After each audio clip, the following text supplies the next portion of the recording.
नमस्कार मित्रों, अश्वनी सेज में आपका स्वागत है। मित्रों, आज चर्चा हाल में ही 2-3 दिन पूर्व भाजपा के एक राज्यसभा सांसद ने राज्यसभा में मुद्दा उठाया कि जो वर्शिप प्लेस एक्ट है वो न केवल संविधान विरोधी है बल्कि वो सेक्युलर स्वरूप के भी विपरीत है। अच्छा लगा कि किसी विरोध के लिए तार्किक व्यवस्थाओं के साथ विरोध प्रस्तुत किया गया।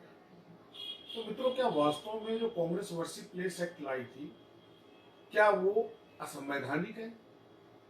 क्या वो संविधान के सेक्युलर स्वरूप के विपरीत है?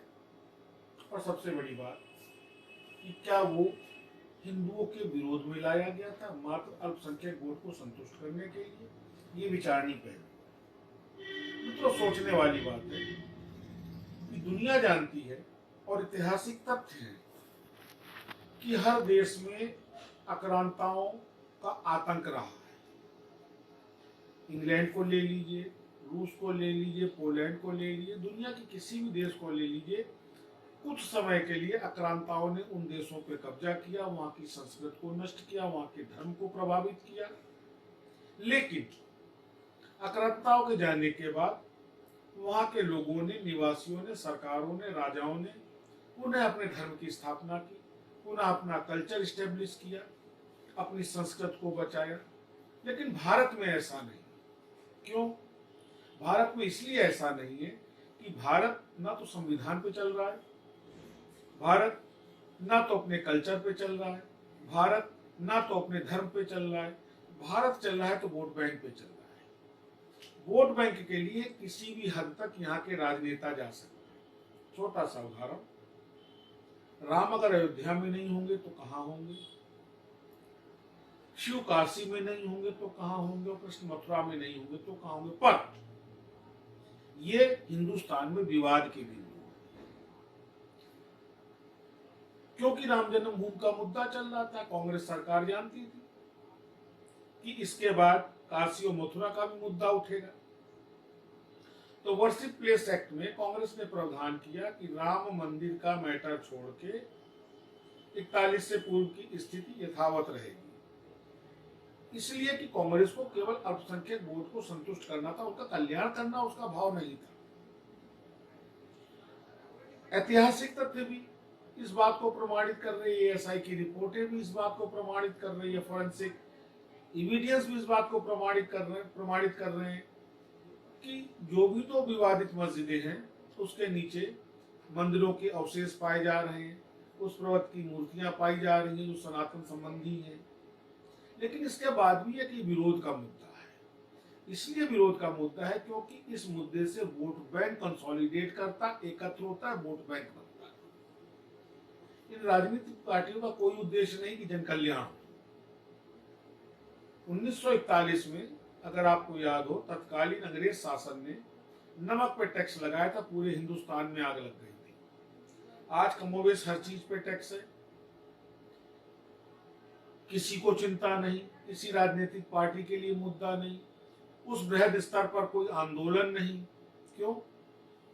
क्योंकि ये टैक्स लगा रहेगा तो आने वाले समय में अगर भगवान न करे कि उनकी सरकार आई तो उनको भी इसका लाभ मिले। मरना जनता को, जनता तो मरने के लिए होती है।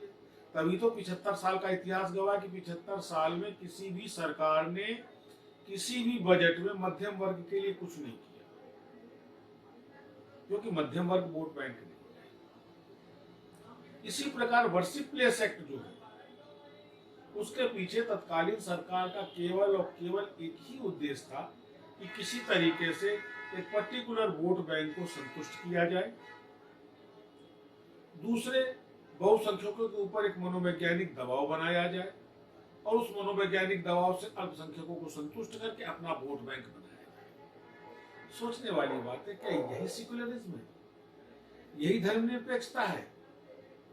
मुझे शर्म आती है ये कहते हुए कि इस सोच की पार्टियों को हम शासन देते हैं, सत्ता सौंपते हैं, अपना भविष्य सौंपते हैं। मैं पुनः एक बार कोट करूंगा, थोड़ा सा टॉपिक से हटके।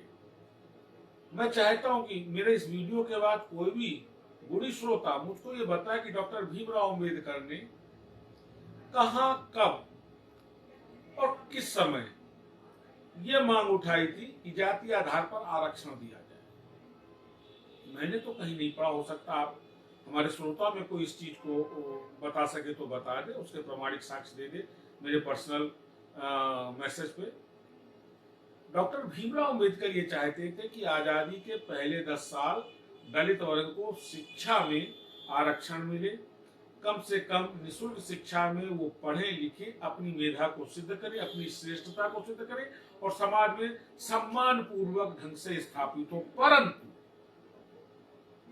समाज विघटन के लिए कांग्रेस ने कल्याण कोई भाव नहीं था। अगर आप अपने अड़ोस पड़ोस में देखें तो आपको आज भी 90% दलित वो मिलेगा जो आज से 100 साल पहले उनकी पीढ़ियां करती थी, आज भी वो उसी कर्म में लिप्त है। उसका उत्थान नहीं हुआ।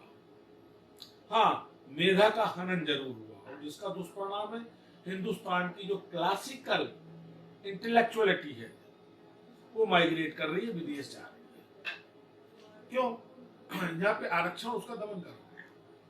इस आरक्षण के पीछे किसी भी जात के उत्थान का कोई भाव नहीं है। एक आईएएस जो पहली बार आरक्षण से आईएएस बना, उसी के परिवार को आरक्षण का लाभ मिल रहा है।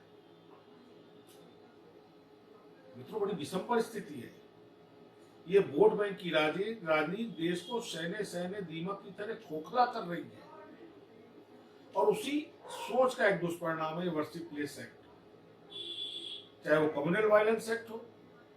आखिर हर चीज केवल बहुसंख्यकों पे थोपी कांग्रेस ने। ये गंभीर विचार का विषय है।